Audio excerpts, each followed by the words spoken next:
Why don't we jump into the actual live stream right now? So if you missed out on this morning's 2 Minute Tuesday topic, the topic was quit saving the best for last. And it was all based off of a conversation I had last Wednesday that kind of got me thinking in a new way. Hey, Gabe, how are you?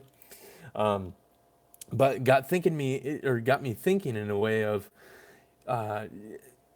long story short, is really like why do we continue to push off these big ideas and these grandiose ideas that we have in our minds, and the dreams and the goals and the aspirations that we want to do.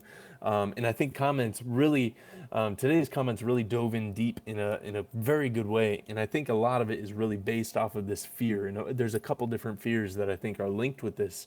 One of them being the one that I was talking about specifically in my video was this idea of the fear of when we put something out there, if it's the biggest we can think of at this particular moment, right? We try and think super big and super large, and we try and push ourselves to think in a new way, and then we come up with this idea, and then we start pushing the idea off because there's almost this point to where we wonder, or at least I've been in this place, especially with YouTube videos. I think about this to where I write down these ideas, and then I'm like, okay, well, should I do all of these right now? Because what if that's it? What if after I do all those videos, then there's nothing more for me to be able to say on YouTube? Or, if it's a zine idea, it's going, what if I make that zine and then nothing else happens after that? What if the creative well dries up? And really, I wanted to challenge that thought process. But then one of the things that came up in a lot of the comments is also the fear of,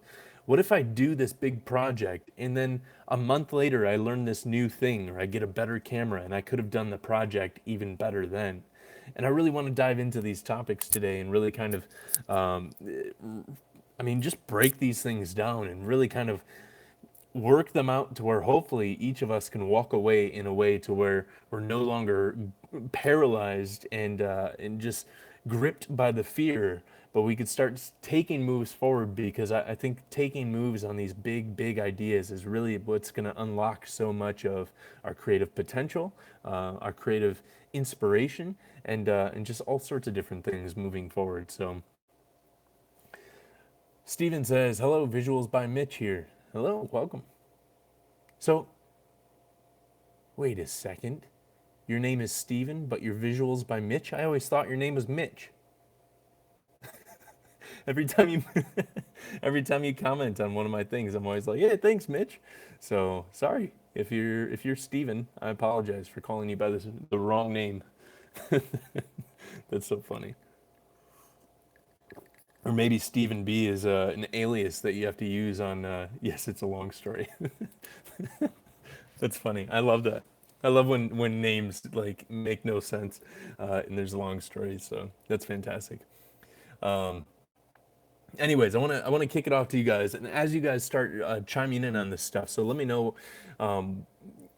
Good evening, my dears. Hello, Frederick Chopin. Welcome. So as you guys are commenting in on this, I want to read over to Mark's comments specifically, because I think Mark's is really going to hit home with a lot of people. Mark says, for me, the fear is that my next major development as a photographer is right around the corner. Therefore, I don't want to start my project until I'm better. The fear is looking back at a project and being unsatisfied with work that I no longer like. It's sort of like a perfectionist attitude. And then he continues on and says, to be more clear, it isn't so much that in my ability to make a single photo, going out and taking photos isn't an issue for me. Rather, it's the concept of a whole project or an idea. I preemptively cringe at myself for thinking my future self will think my current ideas are naive, cliche, etc., if that statement makes sense. And I think it makes total sense. I really want to dive into this topic because I think so oftentimes, so much of, the creative ebbs and flows, these peaks and valleys, so much of the valleys is based off of fear, based off of, just either, I know for me at least, I like to at least believe that there's a lot of potential as a photographer within me. And this is what I think Mark's saying. And I don't think that that's arrogant or anything by any means. I think understanding that, I've made this amount of progress so far. And if I look at that, then I believe that this amount of progress could come, just around the corner, like Mark was saying, which oftentimes makes us push back the big projects, these big ideas in our mind, and we're going, like Mark was saying, either going, are our ideas naive and cliche right now? Should I be pushing it back to see if I develop in a way to where my concept on that idea starts to change?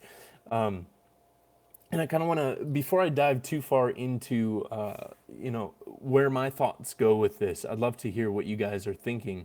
I know that we could all, hopefully the topic this morning got you to be able to at least kind of dive into some of the thinking and the thought process behind this throughout the day, to where maybe you've targeted some of the fears that you have, or even some of the projects that you've been pushing off. And I'd love to hear that as well. I'm going to give 2 seconds for some comments to pop up. Otherwise, I'll go off on a rant, because I know that you guys know that I'll be able to to jump in and rant well. Mateo says, today's 2-Minute Tuesday reminded me about something that you've talked about in the past, done versus perfect. Yeah, I think that these two are extremely, extremely linked.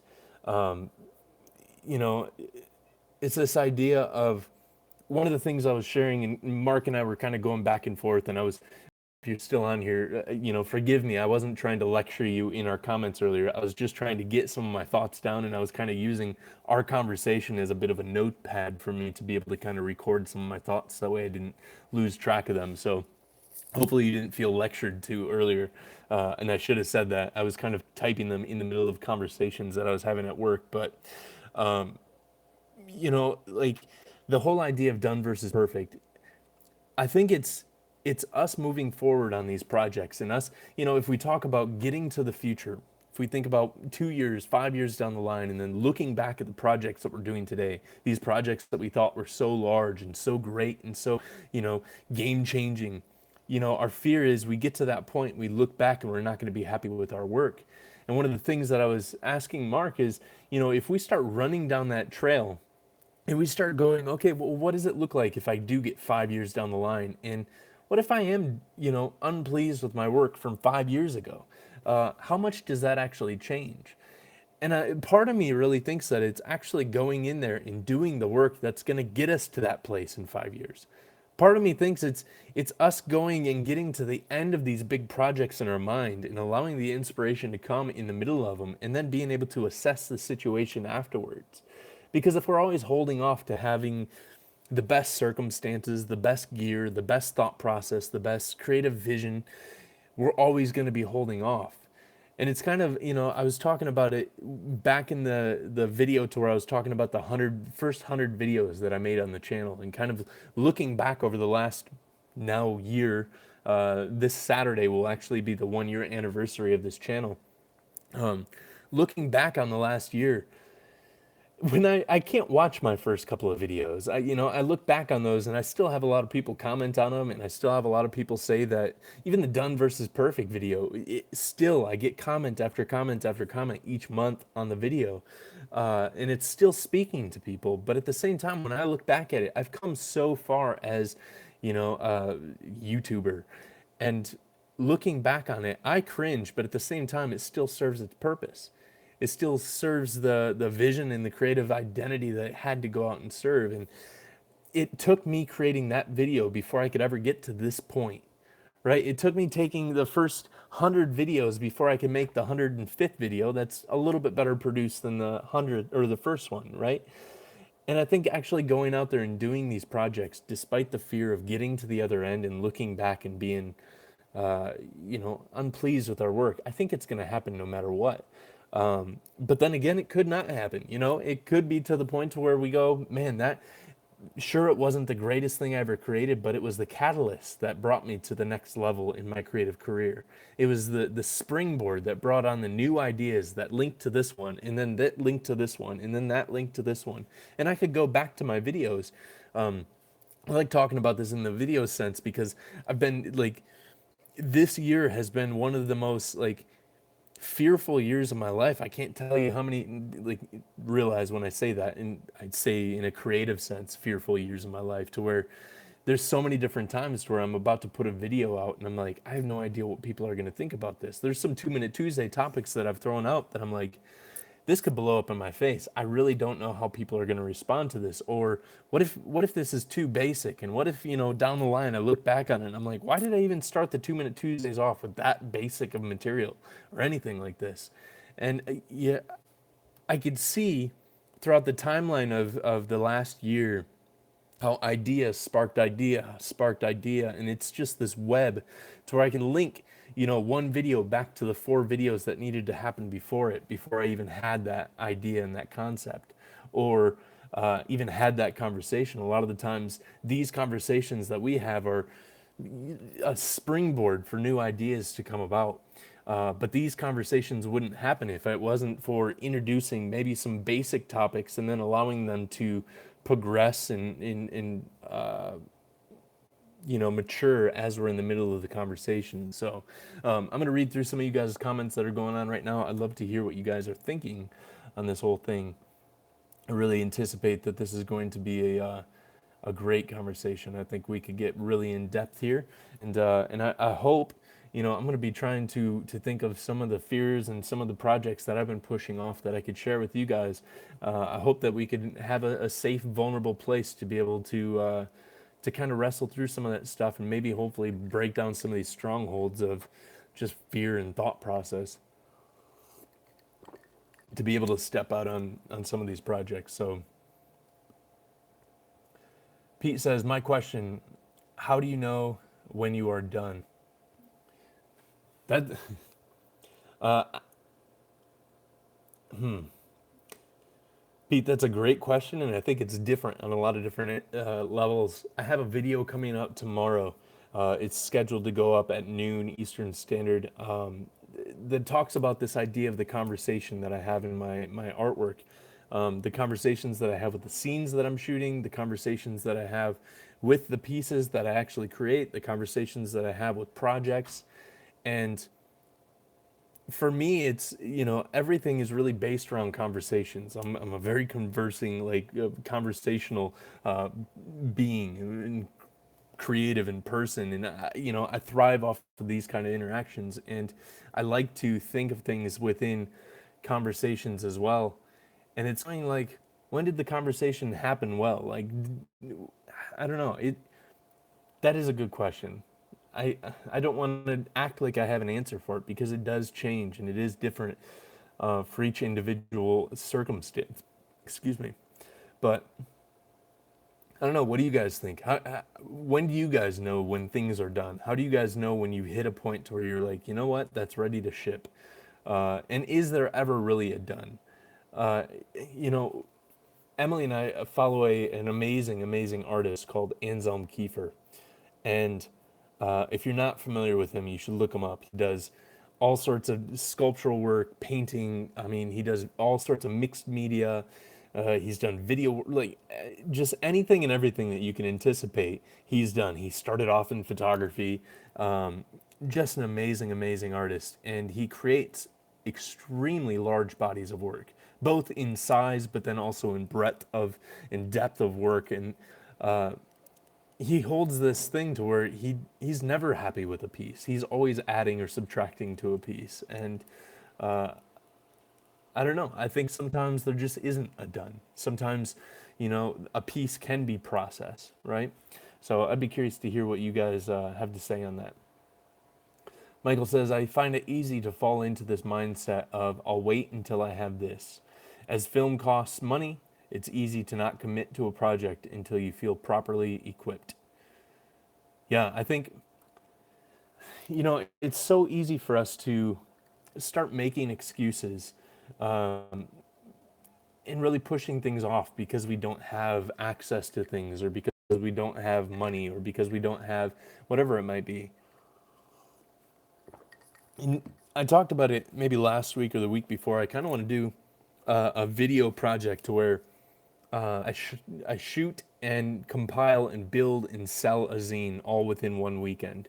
And then doing it within like the most absolute basic, cheap way to where anybody and everybody can access the materials. So, shooting with a point and shoot camera that I buy at a thrift store, buying, expired film, or finding the film with the camera or whatever it might be, and then developing in CAF and all C, and then scanning with the iPhone, and then laying out within like pages, or some sort of word editor, or PowerPoint or something, and then printing, combining, and then selling off like 15 copies of the zine all within one weekend, to just show how easy it is to not allow things to really hold us up and to be a giant hiccup within our process. But it is very easy to fall into that mindset of going, well, if I just had this, or my camera's just not capable of that. And it's, I don't know, one of the things that I still stand like strongly beside, that we talked about in the video this morning, is this idea of, if we're not putting our best foot forward, then we're wasting the time that we're using. If all we're doing is the mediocre work, is the backup work, right, until we can get all the things in store for the big project down the road, then why are we even working on stuff right now? All these different, oh, I can do all this busy work and keep myself busy, and why would we even do that? Because we can't get this time back. If we're not investing this time into the big lofty ideas, we, I don't know, we're just wasting time. And I just, for me at least, like, Emily and I are very, very stringent and sticklers on how we use our time anyway. We're not big into watching TV or anything like that. We watch it in the background of different projects that we're working on, but, or we'll take times to where, like, we're just talking tonight, to where tomorrow night's our date night, so we're gonna watch a movie, and we take time to rest and watch it in that way. But when we're working, we're on, and we're dedicating and pouring into the projects that we're working on. And one thing that I admire about Emily is she doesn't work in any kind of small instance. She's always working on the big, lofty projects that she has in mind, and she's making them happen. And they're going on to do great things. They're going on to hit new accolades, and make new waves. And I find it so inspiring. She continues to inspire me in that way. And it challenges me to do the same within my own artwork. So I'd be curious to hear what you guys have to say with that as well. Mateo says, I've always struggled with that. Sure. Wanoi says, honestly, I'm really shy to even try to put anything together, but I'm going to push these projects out no matter how I feel. Absolutely. Hey, Hannah. Done versus perfect, yes. Miles, what's up, buddy? Didn't feel lectured. Awesome. Trav, what's up, buddy? Good seeing you out there. Is Brandon in here counting all my buddies? Brandon always gets the buddy count, how many times I say buddy. Flaneur with a camera says, Stephen Shore first shot his road trip on 35mm and then went back and shot it on 8x10. Yeah, I think, it's one of those things to where there's also one of the first 2 Minute Tuesday videos was, it's not going to be there, or won't be there tomorrow. And, it's this idea of making it happen today, shooting the things that we want to shoot today. And then, if we want to go back, if we get the better camera, right? If you ended up wanting to do it on medium format, but all you have is a half frame, shoot it on the half frame. At least get it done right now. At least you're building towards the vision. And then if you get a medium format camera in the future, you can go back and reshoot it and revisit it. But at least we're making the steps. At least we're moving forward. So Flaneur, thank you for sharing that, because I think that plays in so well. Vic from Canada says, as a seasoned photographer, when I look back, I don't think my work was poorly done. I think my style has changed, although I still like what I did back then. Nice. That's awesome. Let's see here. Anthony, what's up, buddy? Good seeing you out there. I was worried that we weren't going to have a moderator today, but thank you. Let's see here. Nick was late too. Yes, I was. So didn't mean to stump you. Thanks, Pete.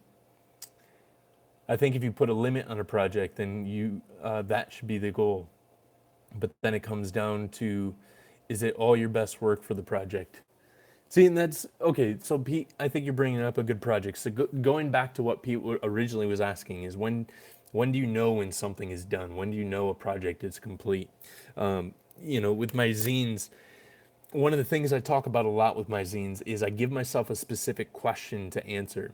And I think the tighter constraint that you could put on the vision and goal of your project, going, how do I want this project to make people feel? Whether the project be a zine, whether it be a book project, whether it be an exhibition, whether it be a blog post, whatever it might be, going, how do I want to make someone feel? How do I want the viewer to feel? What questions do I want the viewer to ask? What questions am I asking in making this project? Do I want to answer all the questions, or do I want to leave some of the questions available still?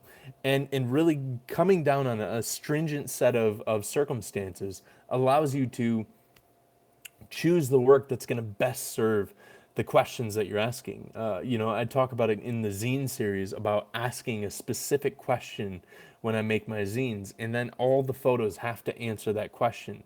If they can't address the question, then they have to leave, no matter how good the photos are or not.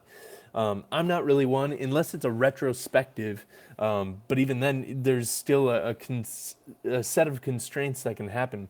I'm not one for just making a zine just to compile all the good shots that I've taken or all the excellent work that I've taken. There's no concept to that for me. There's no weight to that for me. It doesn't give any kind of sense of mystery or challenge or lead the viewer in a different place than where they started. They just seen a bunch of beautiful photos. So I think that's the issue, is when we start to look at things going, how many good photos, how many excellent photos can I pile into this? One, we're always going to challenge the idea of if our photos are excellent, and we're always going to feel like we have to add more. And then two, there's always room for more. If all it is about is making a body of work with excellent images in it, then it's a never-ending body. There could always be more added to it. So I think setting a constraint that challenges the idea of what an excellent photo is. I was listening to an interview a while back, and I don't even remember what the interview was, or I think it was with the Black Keys, Dan Auerbach and I can't think of the drummer's name, but they were talking about the drummer Ringo Starr and how he was the greatest drummer ever to live. That's what they were saying. And they were saying it wasn't because of his technical perfection, it was because he knew how to play to the band. He wasn't trying to overpower the band, he was trying to play to the song that was being played. So his role as a drummer was always to best serve the song that was being played, and in doing so, he really set the stage for the songs to really happen. And I think the same thing goes with our images. Is going, if we're building a project, the images should always serve the purpose of the body, not serve the intention of just being able to show off our creative talent. In fact, I've heard a lot of people talk about exhibitions to where other works are shown alongside the works that are in Robert Frank's The Americans. And so many people say, you know what, that the work that actually made it into Robert Frank's The Americans book actually wasn't the best work that was shot during that series of events that he was shooting across America. But he was very, very stringent on his set of circumstances and cultivated a group and a body of images that worked well as a cohesive story versus well as standalone images. And I just think that that's so, so powerful. So we just went off on a long tangent, but Pete, I really do love that idea, and hopefully we could tie it back into some of the other stuff that we're working on here. But I do think that I do think that that kind of addresses some of the fears. I think when we could recognize fears, fear isn't something like, I hear this all the time in different podcasts and stuff, but the idea of courage or the idea of faith isn't the absence of fear, but it's living within, knowing what to do with fear. Courage isn't being completely absent of fear. They call that stupidity. If you have no fear, then you're moving around just, there's a lot of healthy fears within us. There's also a lot of unhealthy fears in us, but courage is knowing what to do with fear. If we use fear as more of an indicator, If we use fear more as like the check engine light, then we can actually start to target and start to make shifts and adjustments where they need to be made versus allowing it to, run our life or our creative, journey. If you're driving your car and all of a sudden the check engine light comes on and you just park the car and go buy another car because you're terrified of what's happening with that car, then that's just foolish. But if you use it to bring it into a mechanic and they start to assess the situation and figure out what needs to be changed, I think if we start to approach our fears in our photography that way, then we can start to make shifts and changes and linking the two. So Pete's question about where do we know how to finish and where do we know when we're done, understanding and giving ourselves these constraints, I think can really kind of, put fear to work for us. Anyways, I'd love to hear what you guys are thinking on this. So Michael says, finished, not perfect, by Jake Parker. Very great video about how an artist chooses to move on when he feels a piece is finished. Nice. Yeah, perfect is such a perfect is a mythical creature. In our chase for perfection will always leave us in a constant chase. We will always be chasing perfection because there is absolutely nothing that we can do to make anything perfect. At the same time, we can answer constringent set of constraints very well, and then we can know when it's finished and we can move forward. So I haven't seen the video, but I'll have to check it out. Jacob, 40 minutes in, but I made it on late. No worries, buddy. I was actually late too, so good seeing you in here. Gabe says, please, please, please do that zine project. Yes, I will be making it happen this summer. Or maybe I should make it happen like this weekend. I can't make it happen this weekend. I got all my days are eaten up already this weekend. No Filter says, I think photography is never done. There's always something to learn. I think you're very much right. I think you're very much right. Miles says, I don't think anyone is ever happy with their own work to the point where they think it's done. I think once you understand that, you're about as ready to done it, as you can be. Miles, I think you're hitting on a big point here, and this is actually one of the things that I was talking to Jeffrey Sidoris on that call that we had on that Wednesday is this idea of, man, praise the Lord that there is no done. Praise the Lord that there is no perfect, right, in our creativity, because if we hit that, then why would we even continue moving forward? There's never a point to where we've arrived in our photography, and if there was, I doubt that too many of us would press into photography the way that we do. I think it's the constant chase of getting better, knowing that there's something better around the corner, knowing that there's something that we could create that is different and better than today. I think it's knowing that our work can improve, knowing that we could say different things. If all we believe is, I've said all that needs to be said, or I've made it, then all of a sudden our work begins to be lifeless because now there is no pursuit, and then we start to just shrivel and die as creatives. We start to atrophy as a muscle would if it wasn't used, and we just go into this creative atrophy because here we've made it. Now we could just lounge back in our lazy boy, and all of a sudden our muscles are shriveling up and dying. And I don't know, that's the thing I love about photography is there is so much left to be explored. There is so much left to be challenged into, press into, and new questions to ask and new questions to answer, new answers to be found for old questions and all these different things. So I think it's very, very important that we can't arrive and that we can't just make it. And I think it pushes us along. It's the driving force. It's the fire under our rear end that keeps us moving forward. So Manuel says, it's because we're creators. We're always going to see the countless ways we can make our work better, whereas someone else only sees the end product. Exactly, Manuel. You're just saying so much in such great words what I was just thinking. I absolutely love that. And, this is one of the things to where one of our 2-Minute Tuesday topics before the end of last season was, it's the little bits of progress that make to the big milestones. And when we focus only on the milestones, this is when I find that when I stop focusing on making progress, when I create best when I put my head down and I just do the work and I just press forward and I'm just making things and I'm moving forward and I'm not really assessing too much at the moment. I'm not making too many shifts and zigs and zags. But then there's these moments, to where you pull your head up and it's almost like a swimmer. You pull your head up and you can assess the situation, then you go back down.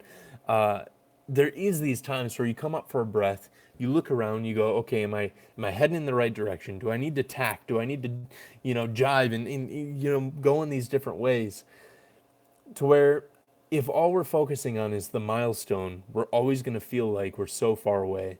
Success is such a moving target. Success is always this constant, shifting, drifting, target that's out in the sea, and it's always moving because we're moving, and our concepts and our ideas are constantly changing. So our ideas are going to be moving, and if we can just focus on the progress, and we can understand the trajectory where we need to head, I think we're going to be in a much better place. That's where all of my giant milestones are hit, is because I'm just focusing on the progress, and then all of a sudden, next thing you know, you've hit this giant milestone.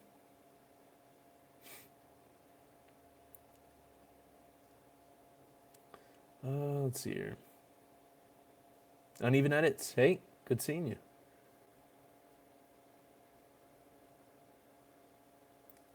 All right, done. Oops. There you go. Not Afraid of Grain says done versus perfect is what got me starting the podcast. It's it's what keeps me going on the YouTube videos. There's so many times to where I don't have a cinematic channel. I'm no Peter McKinnon, nor am I trying to be a Peter McKinnon. And this idea of done versus perfect is so much of what I have to grip a hold of, because I'm not going for technical perfection on these videos. I'm going for content, and I want to improve, the package that the content comes in. I want to make sure that the videos are somewhat pleasing to watch, right? But it's really going. I need to make sure that these are just getting done and getting out there, especially the 2 Minute Tuesdays. I don't have time to make sure that they're perfect. I don't have time to re-record over and over and over until they're 2 minutes, right? And thank you guys for not giving me too much of a hard time for these not being 2 Minute Tuesdays. The 2 Minute Tuesdays series really shifted too. Let me just kind of talk about this, because I was thinking about it this morning, because I got a comment in. Somebody said, let's see, Joseph Almazan says, I don't think I've ever seen a 2 Minute Tuesday that's actually 2 minutes. And he says, but I'm not complaining. So thank you, Joseph. And it had me thinking, like, this series has really gone in a different direction. At first, I was kind of giving these, I don't know, tips and tricks. And in that kind of instance, 2 minutes is more than enough.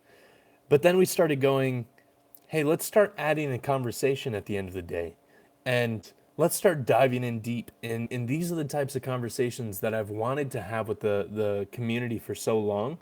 And 2 Minute Tuesdays just ended up being a vessel to be able to deliver these kind of weighty, sometimes challenging, sometimes off the wall kind of ideas, to be able to dive in. And the early morning is just the primer for this. I mean, this is really the actual meat and potatoes of the 2 Minute Tuesdays, is being able to have these conversations with you guys, being able to grow closer and more in depth with you guys, and challenging our fears, challenging our creative ideas, challenging the way that we see our artwork.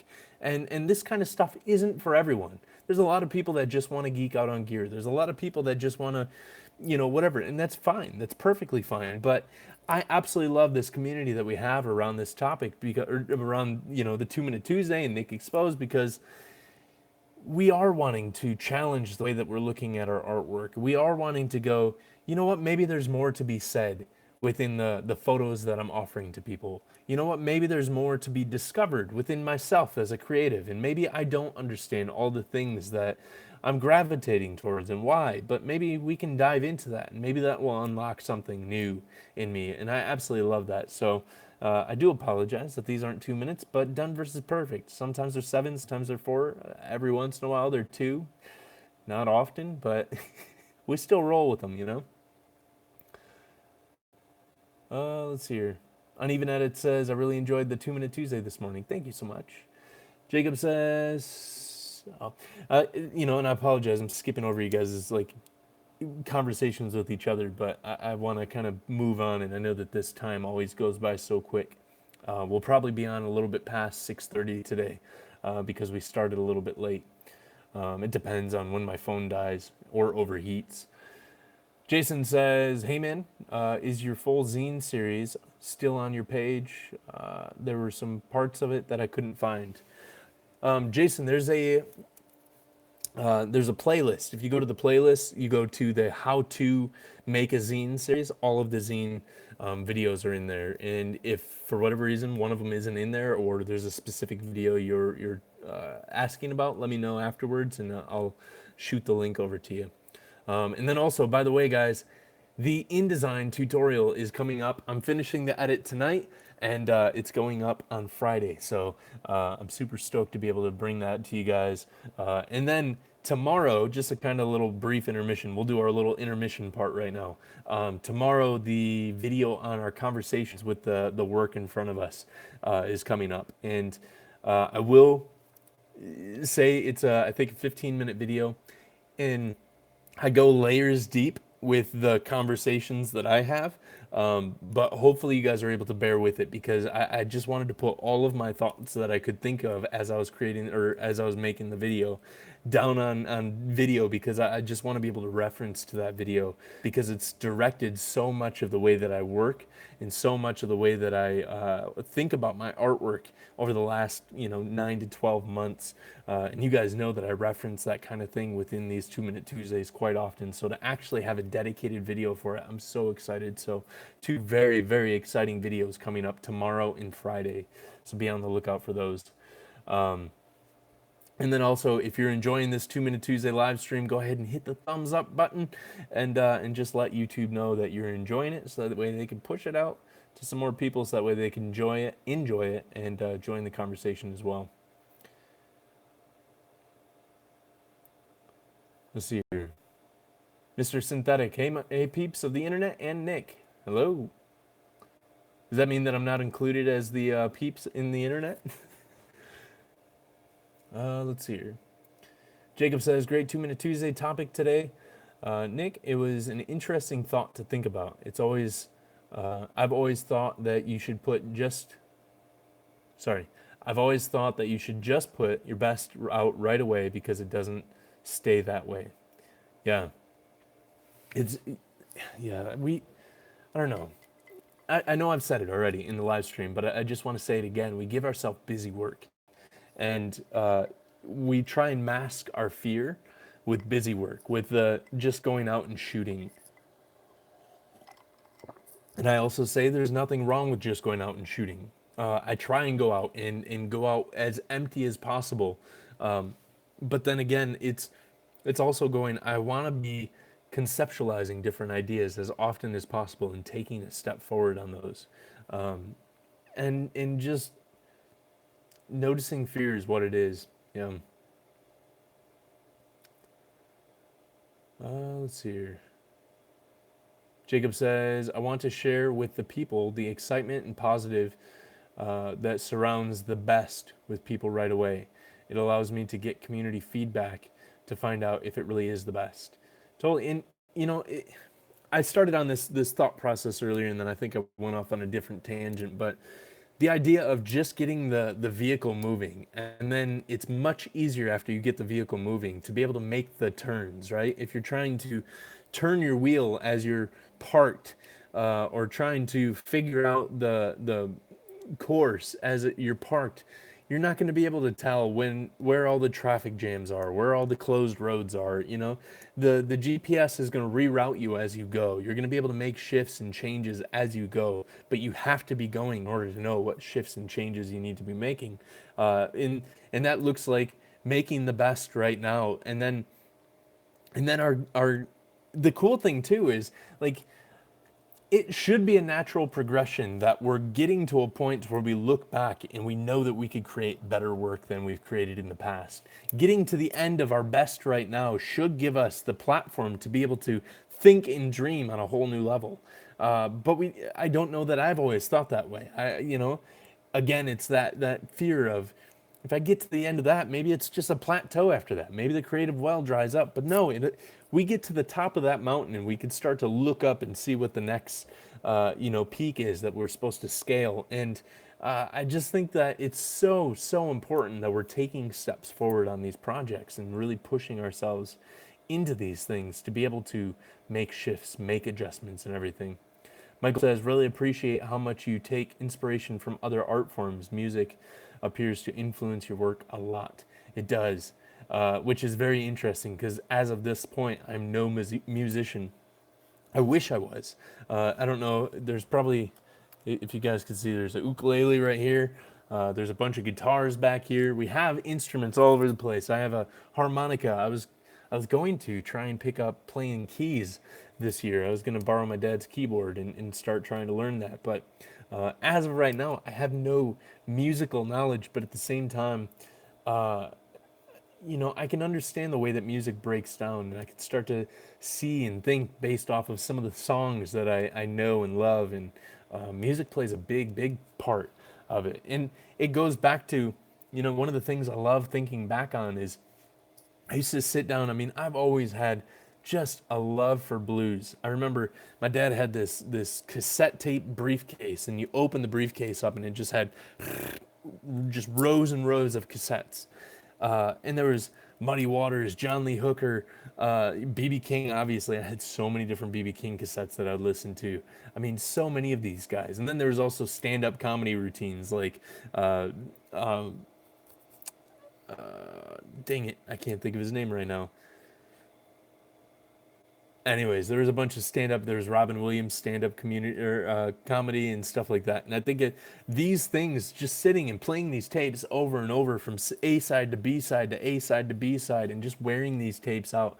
I remember playing the tapes so much that they started to stretch, and all of a sudden the pitch would start to change because the tapes had stretched. So you got BB King starting to sound like Howlin' Wolf, and but at the same time, I just remember sitting down and listening to those and drawing. And I used to draw a lot. I used to paint a lot. And I think it was really that kind of connection that really built the soul of what it was that I was looking for in my artwork from a very early age. So I still connect with that. I still love putting on Stevie Ray Vaughan or Joe Bonamassa or BB King in the background and just jamming out to these guys as I work because it just still fuels that childish creativity inside of me. So thank you, Michael. I appreciate you pointing that out.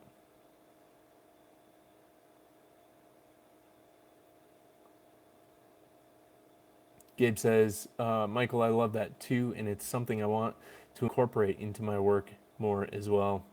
And it's so interesting. I challenge you guys to start listening. And I know that some of you guys send me interviews with these guys, so I know that there's a lot of you guys that do. But if you haven't yet, and don't get me wrong, I absolutely love. I was watching an interview with Ralph Gibson last night. I was watching a whole interview series with Mary Ellen Mark last night that I had to catch myself because looking at Mary Ellen Mark's documentary work, I'm like, man, I want to do more documentary work. But then I need to realize, like, no, I have a vision that I'm really chasing on, and maybe I do that in the future. But I can't lose sight of what I'm doing right now. And I think that that's a topic for future discussion too. Is this idea of knowing what to do with inspiration, knowing where to put these boxes of inspiration, and not being changed by the winds of every single inspiration, because that's when inconsistency comes in. But anyways, what I'm trying to say is I invest a lot of time into listening to or reading through interviews with photographers, but I really, really want to suggest and encourage that you guys go and listen to your favorite musicians.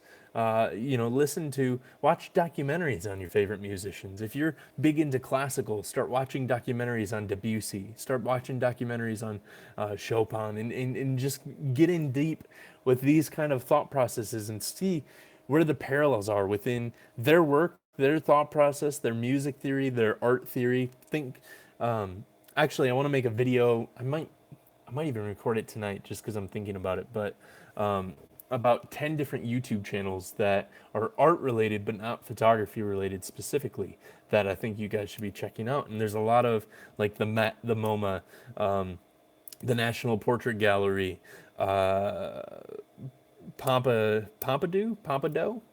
I always forget how to say that one. But there's all these different. What are some other ones? Anyways, these different art galleries that have amazing YouTube channels that have interviews with artists where they break down different works of art, and it's so incredible to dive in deep on this kind of aspect and then see how it really translates. Lately, I've stopped looking into compositional structures within photography, and I literally have a stack of books like this of all painting theory. So it's all composition structures based on paintings, and it's legitimately blowing my mind. I'm gonna make a series on this soon too, about going to an art form. And I'm sorry, this is a really giant tangent here, but going through art forms that have been around much longer than photography and learning based off of the structural compositional dynamics that artists have used for centuries in other works of art that we tend to forget, in pottery, in architecture, in paintings, in drawings. There's all these different compositional structures that have stood the test of time, that were based off of nature, that were based off of the divine, that were based off of all these different things that we tend to lose track on when we're so focused on the rule of thirds and whatever. There's nothing wrong with the rule of third. It's a long rant. Let's see here. Pete says, "Thank you for answering that. Really setting my thoughts now." Nice. Mateo says, "I've personally found that I'm never entirely satisfied with the project. Looking back, there's always something that I could have done better or something that I didn't see in the moment." Yes.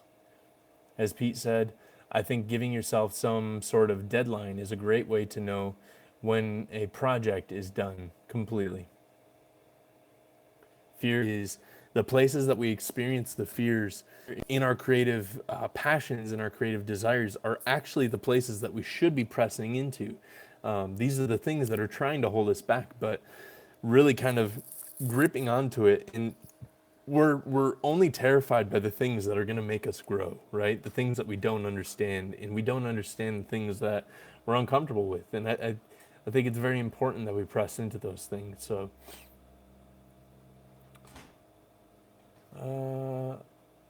guilty of just buying another car. I don't know what that's referring to, but sure. Although I actually know someone that did that with a car. Huh. Oh, okay. I got you. That's funny. With the check engine light. Okay, that's funny.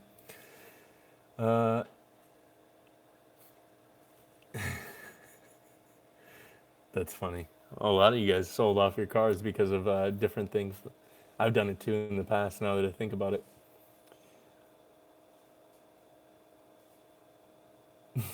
Gabe said, "Pete, that sounds like you were just wanting a new car and were looking for an excuse." I was 18 and stupid. That's funny. All right, let's see here. Oh, wow, being young and stupid makes me facepalm now. That's funny. Better late than never. Let's see here. Anthony says, whoops, where's that at? Okay. Wait. I personally have a fear of even starting a project. I got a roll or two of film into one and find myself doubting my own ability. I have like 2 to 3 zine ideas, but then think, whoops, oh, it keeps, hold on, I gotta find oops, now I went up too far. Sometimes the chat box here is a little finicky. It jumps all the way around. Okay. Okay, but then I think who else has done it, or is it good enough? Yeah, and Anthony, I, I'll be honest, man. I've had those conversations with myself over and over and over again, and I think it's just important to get things done. I think there's a point to where we need to just step forward on things, even if it isn't a great idea, even if it's just the biggest idea that we could muster up right now. Just moving forward on it and getting it done builds the momentum to be able to move into something else. Even if it's been done before, it hasn't been done before in your vision. It hasn't been done before from your perspective, from your point of view, from your lenses of life. So I think it needs to be done. These our creative velocity, right? Our creative momentum really demands us to move forward on these things and to get done, to get to the other side of these things. So that way we can continue the momentum into something that is a little bit more challenging. And each time we accomplish one of these things, we learn something through the process. We're a different person, a different creative on the other side of these. But then also it gives us the confidence to be able to move into the next thing. So I think it's so, so important. Gabe says, that's why it's great to just shoot, to Anthony's point. That's why it's great to just shoot with the project in mind and call the work later. Yeah, and I talk about it in the video tomorrow, but it's pressing, like, I think about it in this way of pressing into the conversations. And it's going, think about if you're going to write a book on the topic. And, you know, to get to the other end of the book, you know that you need to have certain conversations, and you don't know what conversations you necessarily need to have. You just know what the conversations are supposed to be about. And that's where you just start having conversations, and one conversation will encourage and give you the strength and the ideas that you need to move into the next conversation. Will also open the doors into the conversations that need to be had. And it's just conversation after conversation after conversation. And then eventually you can look back on all the conversations that you've had, and you have this wealth of knowledge now. And if you think about it in a work sense, now you have this pool of images that has been created that you can now start going, okay, I had all these different conversations based around this initial idea. Ralph Gibson calls this the point of departure.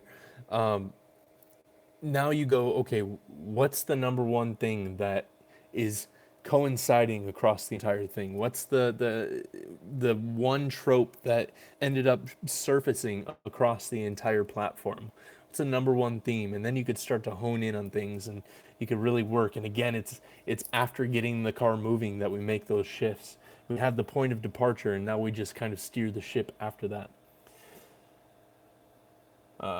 Let's see here. Pete says, yes, Gabe, I'm glad to see them leave. Okay. You guys are still talking about the age thing. Again, I'm sorry for jumping over a lot of these things. I'm trying to keep things going before my phone dies.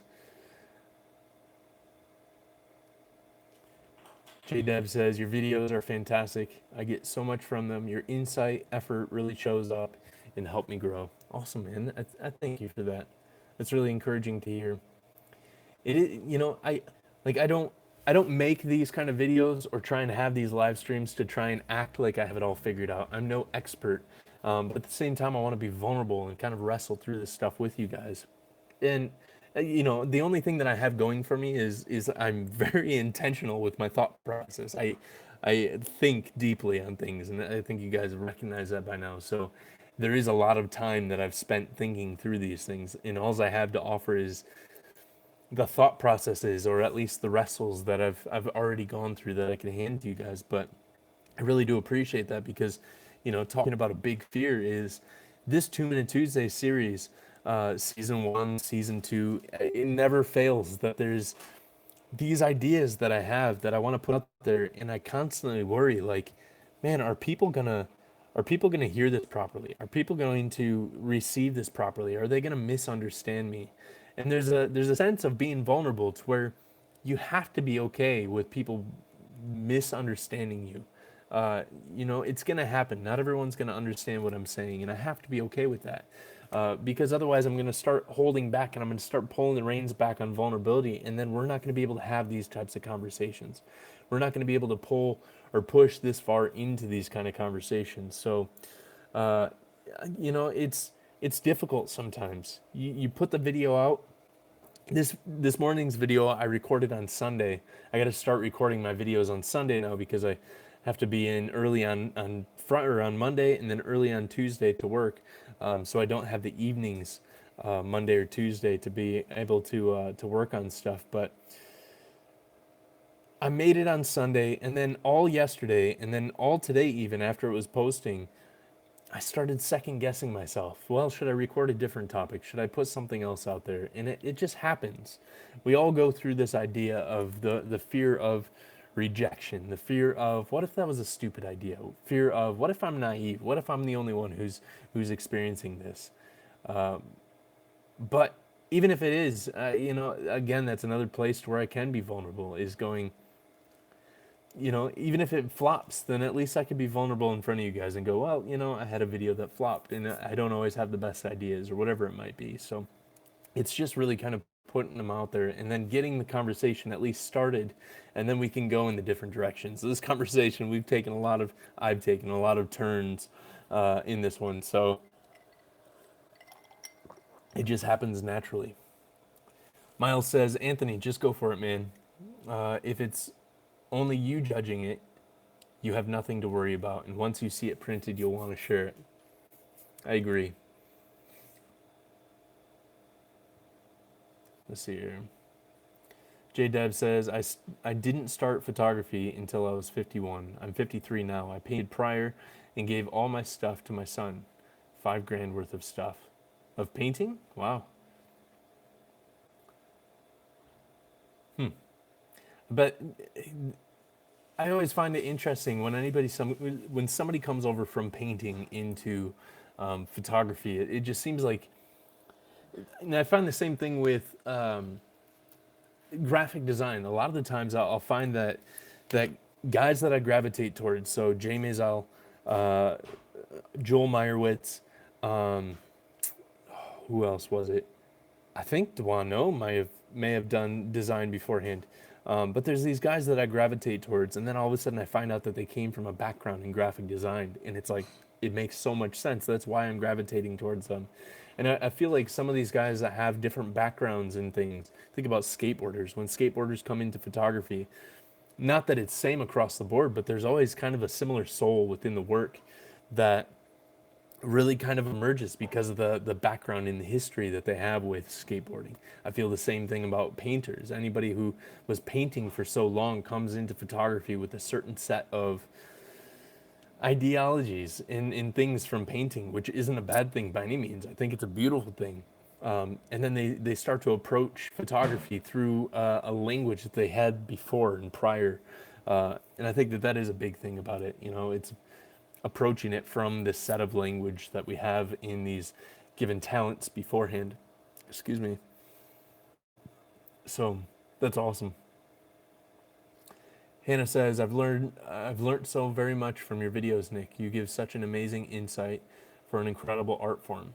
And I agree. This is the community, such encouraging and kind, wonderful people. Yes, we have the most amazing, I say it all the time, and I truly, truly mean it every single time I say it. I just read the next comment. That's so funny. But I do agree, and I do say it time and time again, but we have the most amazing community here. Cheyenne says, or Cheyenne, however you say your name, says 22-minute Tuesdays in the works, question mark. Pete says 2 minutes, enough time to talk about what you really need to get out. You say 2 minutes is enough time to talk about what you really need to get out? I find it very difficult to put in things within 2 minutes. Especially because I'm trying to set the pace for the conversation later on in the day. Maybe I should challenge myself more to it. I don't know. Gabe says, Anthony, what's the worst that can happen? You make it, nobody buys it or likes it. Just make another one and make sure that you're shooting for you. Yes, shooting for you is a big, big thing.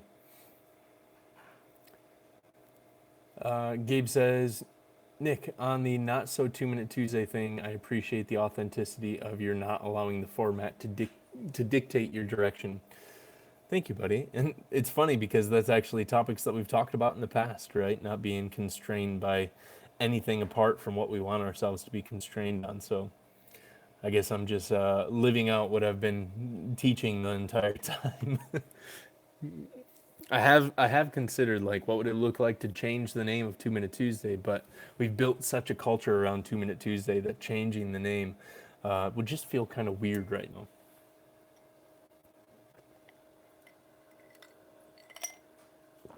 Anthony says, Gabe and Miles, it's less that everyone likes it. My biggest problem is if I like it.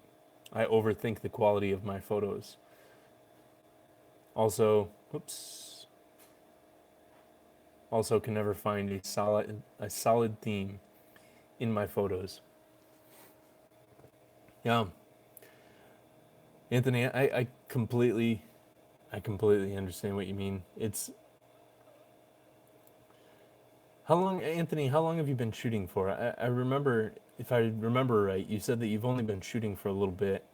Um, and I think that there's a point to where we need to realize that sometimes it takes having a large body of work to be able to look back on to see the things. I mean, my first year of really diving into photography, like every single day, I did a 365-day challenge back in 2011 and 12, and I just went out there and I was shooting anything and everything, and there was absolutely no consistency to my work.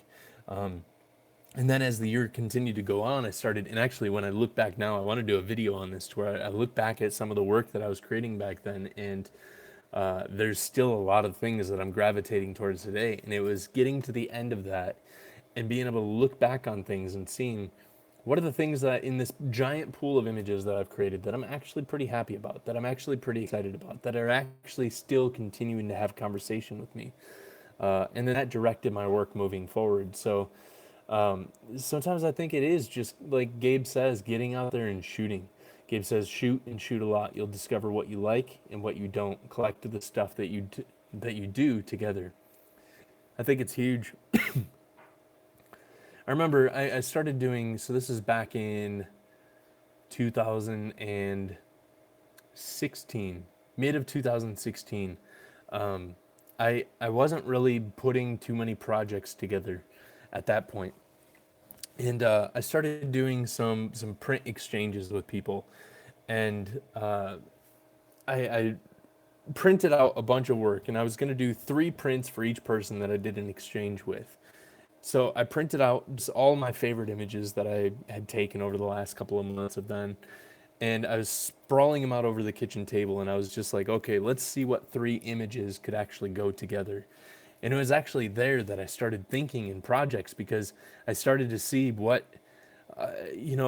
tropes and what, biases and what kind of commonality and common language started showing up in my work. And I started putting together little projects, putting together little sequences. And that was when I started thinking in a lot of different ways and going, oh man, I could start to add on to this, and I could create that. And then if I add on to this, it'll create that. And maybe the two will come together in the future and create something larger or anything like that. But it really took me laying stuff out. So actually, Anthony, I would say print off some of your work.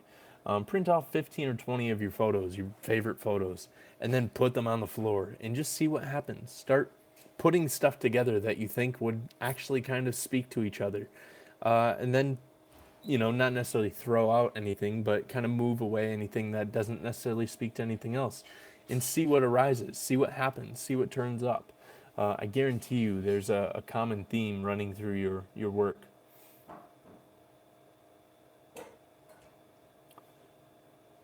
Miles says, Anthony, I get that. I try not to overthink it and just share what I've been taking sometimes. After that, you'll start to see patterns in your work. Yes. Hannah says, I completely relate to that, Anthony. I definitely overthink the quality of my photos and am very much a perfectionist. It can be a frustrating thing.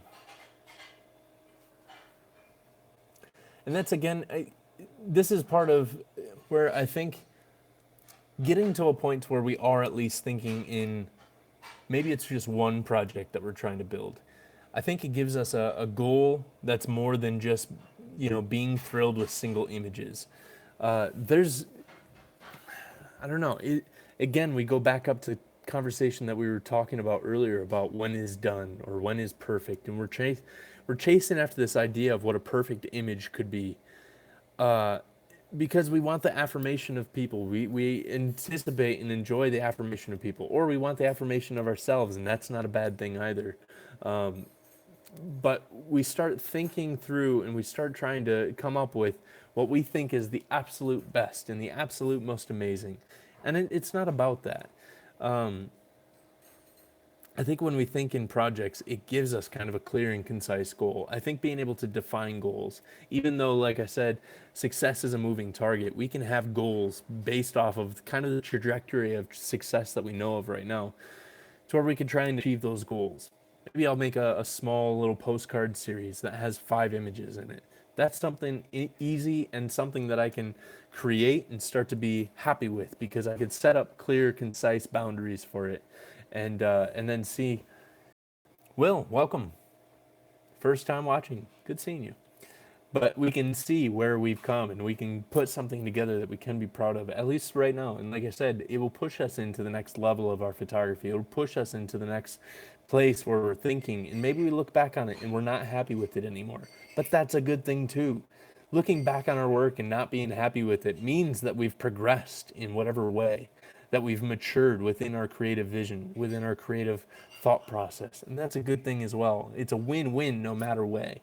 No matter what way we approach it.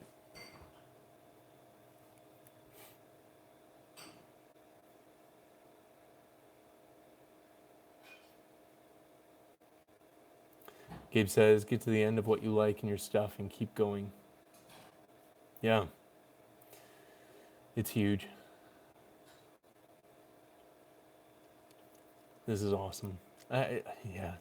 Our last, you guys, I just want to take a moment and just thank you guys. Our last couple of live streams have been some of the meatiest, most weighty live streams that we've ever had for the channel, on Instagram, on YouTube, or anything like that. And it's because of you guys being able to bring up great content and bring up great questions and great answers and responses. And I just really appreciate you guys, because I just sit back and I just take these moments right now and I just go like, this conversation is amazing. I honestly believe that this conversation is going to allow so many people to walk away right now, having a new or renewed or, just a different way of thinking within our photography, and be able to press into projects, be able to challenge ourselves in new ways. So thank you guys. Miles says, Hannah and Anthony, I enjoy the non-perfection of my work. It's the one thing that I'm in control of. I like the freedom of not having to be perfect. Yes, I think that's awesome. I think that's really cool. And I think a lot of us, that's kind of, that's one of the common things that runs through the film photography vocabulary. It's like, oh, I shoot film because, I want to embrace all the imperfections that come with film. But then we're still on this chase of perfection. It's really, really important to be able to embrace imperfection. J-Dub says, thought-provoking Tuesday, I have no problem seeing that I need to get better. I'm not really fearful. It's more about pre-visualizing and making my camera do what I need it to do. Nice. Yeah, and you were saying earlier about the Fuji 680, which that's the one that has the, I'm thinking of the right camera, right? It has like the front tilt shift. It's essentially like a medium format view camera, right? But yeah, and sometimes it's just us getting out there that's holding us back. It's just us getting out there and pushing the shutter and making it happen. A lot of the times that's what it is for me in the videos, is I just don't feel inspired in some instances to sit down and make videos. I'm just tired or whatever it might be. But I know that the moment that I get off my butt and I hit record and I just let it roll, and maybe I get 5 minutes in and I restart. But it's just, again, it's the act of doing.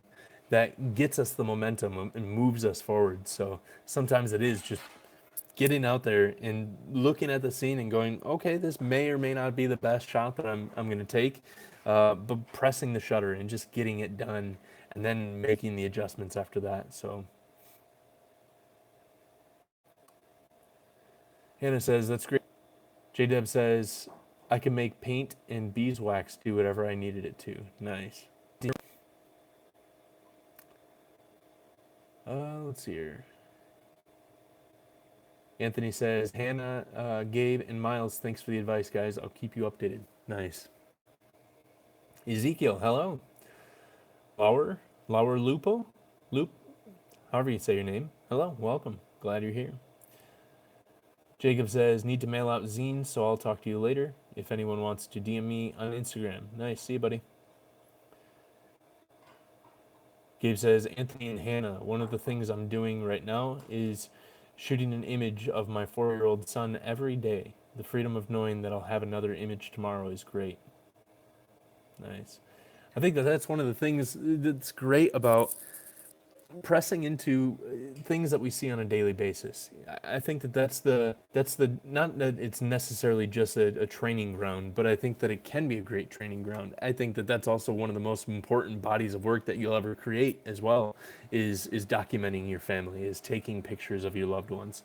But at the same time, like, I have people that say that they're just not inspired to go out and shoot because they've shot the same city over and over and over again. And I just, for me at least, and this isn't a critique on them, but at least in how my mind works, I just can't understand that. I enjoy going out and shooting the same city over and over and over again because it gives me challenges. It gives me ways to be able to fail. And if I shoot a shot, you know, and if I don't like how the shot turns out, chances are that building's going to be there tomorrow, or, you know, a similar scene's going to be there tomorrow or the next day or the next time it's sunny or the next whatever it is. And I can go and shoot the same thing again, and it gives me some fail-safe proofs of being able to press into a project that will give me the confidence and the certainty to be able to step into the other projects that I have going on, about New York or Chicago or any of these other places that, you know, I can't just go back at any given moment to recreate something that failed. Oh, my neck started getting cramped there. Let's see here. Mateo says, a bit out of subject, but if you haven't checked him out, look for Don's Tunes here on YouTube. He has some amazing tracks uploaded. Nice. Mateo, can you send me a link to that over on Instagram? I'd love to check that out. All right. J says, I'm inspired by motion. I'm inspired by the Bible. I'm inspired by gospel music. I'm inspired by wise senior citizens. Nice. I would say I'm inspired by so much of that as well, especially wise senior citizens. We're a culture that disregards our senior citizens, and I just absolutely hate that. They have so much wisdom. I want to do a project where I just sit down with senior citizens and take their portrait and then just hear, like, what are their life, you know, like, what's the wisdom from their life? What are, if they could tell themselves 50, 80, you know, 90 years ago, one thing, what would they tell themselves? But, and then obviously, yeah, Bible and gospel music. I feel you. I feel you. Gabe says, would you consider putting together a playlist of those interviews as you come across them? Actually, I have so the different interviews, other interviews you're saying. So if you look on my playlists, I have great, I think they're called great interviews. Those are photography related interviews. But then I also have a playlist called documentaries that I'm enjoying. And those are typically documentaries on art, music, anything and everything that I'm finding inspiration on in the moment. So I made that one public. I haven't really announced it, but there is a public playlist up in my playlist section on the YouTube channel that's called documentaries that I'm enjoying. And there's so much great stuff in there. Yeah, art related, music related, blues, especially rock, so good. So Hannah says, that sounds like a great to work on your photography, Gabe. Nice. I love the Miles David Miles Davis interview that you posted. Yes, that one I still absolutely love that interview. And I'll probably do more stuff like that in the future, to where I'll take some interviews that I hear from other ends, and now's the time to. There we go. You can take these out. Now's also the time that you guys get to hear my noisy computer fan if you didn't hear it before. But I do want to do more videos on that. And actually, I want to write down a note right now, because I want to do the one on the Ringo Starr drums video. I want to do one on that one specifically. Let's see here. I do love ROT. ROT. I can't think of what that means right now. Hannah says, I completely agree with Nick. Music is such a huge inspiration for me as a creative in general. I love listening to an eclectic mix of music and gain inspiration from different genres. Yes. Flaneur says, Hannah, I was the same. Stopped me from shooting what I wanted to shoot. I spent a month of shooting with a cheap camera. Helped me loosen up and not feel so precious about my images. That was about the perfection of images. Nice. And it says, I really love the idea of taking a photo each and every day. In your case of your son, it's a great way to grow. Yes. It is a great challenge. Sometimes actually just getting out and challenging ourselves to shoot, even if we don't necessarily have something in mind of what we're supposed to shoot, can be, oh, come on. Let's see here. Can be a great way to grow. Sorry, I was trying to find where we were in the comments. Let's see here.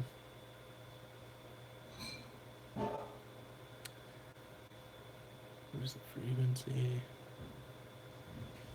All right. I'm trying to. Nice. Jason says, "Phew, caught y'all." And I'm saying, "Phew, I caught up on comments finally." Oh, no, actually I didn't. There's a bunch of, my thing wasn't scrolling. Flaneur says Saul Leiter came from painting, and it shows in his work. Yes, it does. And he was a painter up until the day he passed away. His paintings are very, very, very interesting and very reminiscent. Like, if you look, there's a good crossover between the two.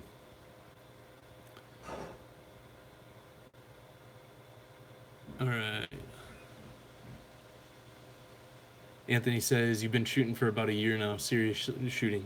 Yeah, so, and I know I already said this, and you're probably, I hope that you don't feel like like we're like showering all sorts of, hopefully this is helping you is what I'm saying. But I would say now, print off, look at the last year. This is what I'd say, Anthony. Give yourself a stringent goal of coming up with, I would say, 8 to 10 photos that are cohesive within a storyline. They don't have to be your absolute best work, but that will tell a story well. I would say challenge yourself. Give yourself this one. This is an easy win for you. So give yourself this one challenge of 8 to 10 photos. Print out as many of your photos. Challenge yourself to find 8 to 10 within the body of work that you've created over the last year that tell a cohesive storyline, whatever that might be. Maybe it's a similar subject matter. Maybe it's they were shot in the same area. Maybe they were shot with the same camera. Maybe they were just compositional studies, whatever it might be. Something that you were learning at the moment, something that you were wrestling through or struggling with at the moment. And then put those together in a body. Whether it be a print set that you're offering, or whether it's a print set that you just print and offer yourself, or maybe it's a set of prints that you put up on your wall, but give yourself a very, very tight-knit group and just start to see how within your work bodies start to emerge. And I think it's gonna, a year of shooting is a perfect time to be able to look back and start to gather information on. So let's see here.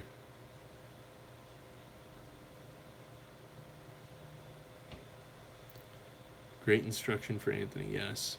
So many good. You guys were throwing out so many good things. JDeb says, I am not concerned with the image quality from hardware, lens, camera perspective. I want to create something that shows my spirit. I love that. Well, I would love to see you there. Gabe, see you, buddy. Let's see here.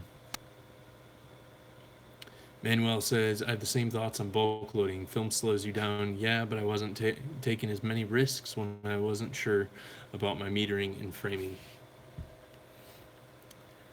Yeah, that's another thing to where this is why, moving forward within our photography, it is important to understand our equipment. It is important.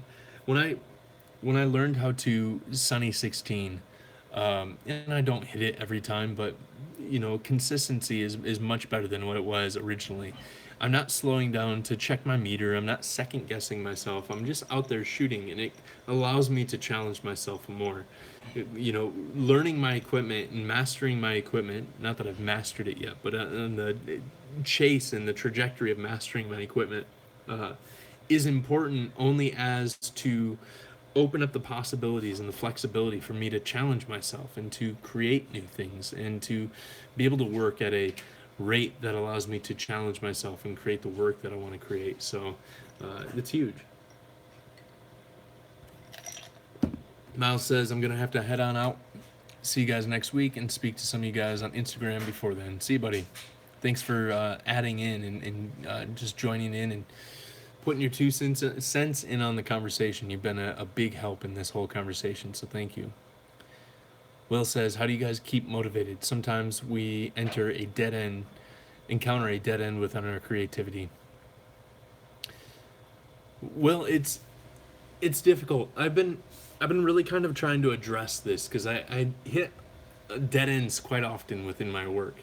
And there's a couple different things. Pete, see you, buddy. I'm gonna be taking off here in a couple minutes as well, but we'll kind of finish up here over the next probably 5 to 8 minutes. But I do want to kind of dive into some of this, and I'm not going to have an absolute answer for you, Will, but at least for me, I start to target and I start to try. I don't know. I go very internal at that point, and I start to think like, what's getting me hung up? Is my expectations for my own work? Do I have improper expectations for my work? Do I have improper expectations for my shooting schedule? Have I guarded my shooting schedule? And I start to look at, have I been out shooting? The first thing that I need to look at when I hit a creative rut, or when I lose all motivation, is have I been out shooting over the last week? If I haven't, that's probably it.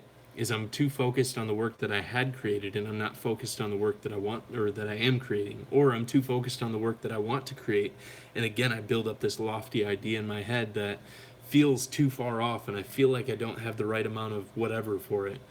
A lot of the times, some of the remedy is to just get out there and start shooting and hitting the shutter and just making even crap work right off the get-go, but then allowing it to reignite some of the fire within me.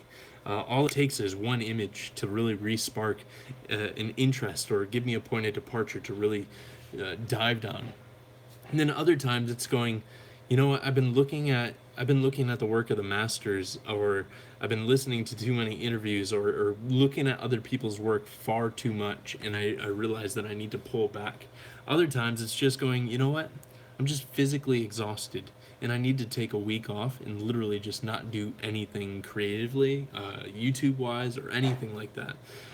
So I don't think that there's a one-size-fits-all answer for each of the different. I think it's really kind of going, okay, what could possibly be leading me to, the lack of motivation right now, and just changing that.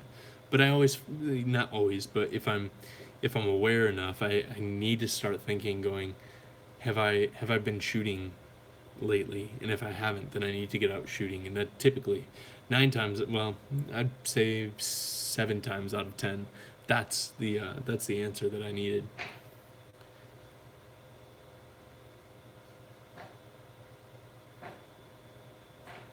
Ezekiel says, "Sorry guys, loving the conversation here, but I need to surprise my wife this morning. It's our 3rd-year anniversary of our wedding." Nice, see you, buddy, and congrats. Uh, Happy anniversary. That's awesome. Let's see here. Pete says, "Will, I'm in a creative rut right now. I've been reading photo books and researching like crazy." I just skipped down. Pete, do you find? I wonder, Pete, if you do you think maybe you've been reading too many photo books, and maybe it's what I was just talking about, and maybe it isn't. Maybe you started reading it in your creative rut, and maybe they're helping you out. But sometimes I think we're looking out for too much inspiration, and sometimes we get inspiration overload that we don't know which way to actually start moving.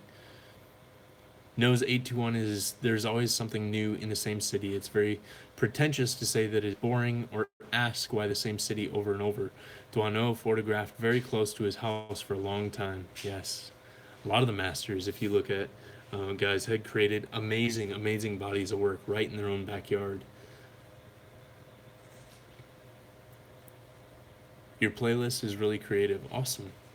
Yeah, I like creating those playlists because they I just want to offer as many resources for the community as possible. And even if it's not resources that I'm creating, even if it's just me creating a playlist and then adding the work that other people have done or the thought process of other people. And I just love sharing that. So, yeah, I try and make as many effective playlists for you guys as possible.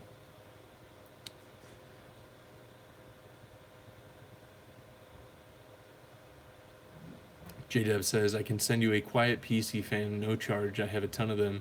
That PCs are not happening." I have a Mac, and the fan is normally quiet. It's just been running ever since I repaired my screen. Actually, it was ever since I replaced my hard drive. It's a long story. One of the wires came out, and now it just constantly runs, so it's gotten a little bit louder over time.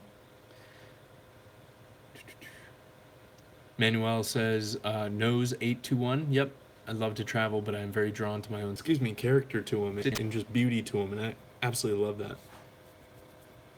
Oh, rule of thirds. I got you. Are we having a shoot off? Let's go. That's funny. Mateo says, "I just DM'd you the link for Don's channel over on Instagram. Thank you so much. I appreciate that."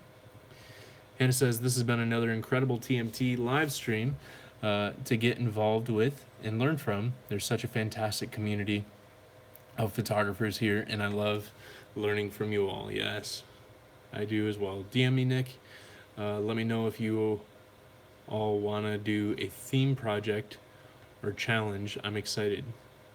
Thanks everyone for the wishes. Ezekiel, either remind me of your username or shoot me a DM. I have a difficult time remembering everyone's username over on Instagram, so sometimes it's easier for you guys to DM me, being the one person, versus me trying to remember 100 different usernames and trying to DM the different things. So. Sorry for this off topic, but I'm so excited because I finally home developed my first 120 roll. Nice, congrats, that's awesome. Hannah says, "That's awesome to hear, Ezekiel. I got my first 120 roll back from my lab last week. So excited. Nice." And I do agree with shooting in my own city. I shoot to show others who are not from my country the beauty in it. Nice, I love that. Awesome. I feel like this is a great place to start to sign out. So, a couple things. Actually, one big thing. If you guys have not picked up a copy of the Sketches of Light zine, and if you want one, I highly suggest you jump over there and grab one before they sell out again. But thank you to everyone who's purchased these. Thank you to everyone who shared images of the zine. If you purchased in the past, even if you shared an image before, I'd love to see an image of wherever you have the zine on your bookshelf, or if you're looking through it. I'd love to see what spreads you enjoy. So send over some photos, and I'd love to feature those over on my Instagram story and just show the zine love that I get from all you guys. But go ahead and jump over to twostopsapparel.com. And then in the zine section is this guy. It opened back up, and I put a limited amount of these back into the store before they sell out. So thank you guys. Go ahead and give a thumbs up to the video if you found this to be encouraging, insightful, educational, inspirational, whatever it might be. Give it a thumbs up. Let YouTube know that they should be pushing this out to others after we publish it up. And then if you think about it, come back when the video is published up and then share some of your thoughts and some of the things that you took away from this conversation in the comments. That's extremely, extremely crucial for these videos to get some legs.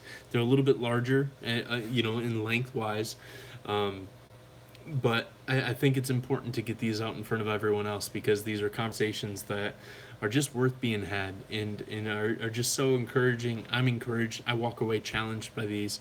And I know that so many of you guys have shared that you have as well. So thank you guys. Once again, I want to thank Anthony for just an amazing, amazing moderator. It didn't look like we had too many rogue comments coming in today, but thank you, buddy. I appreciate you being out there and being the comment police for us and making sure that we have a safe place to really be able to have this conversation. So you guys can check him out at raw_photography.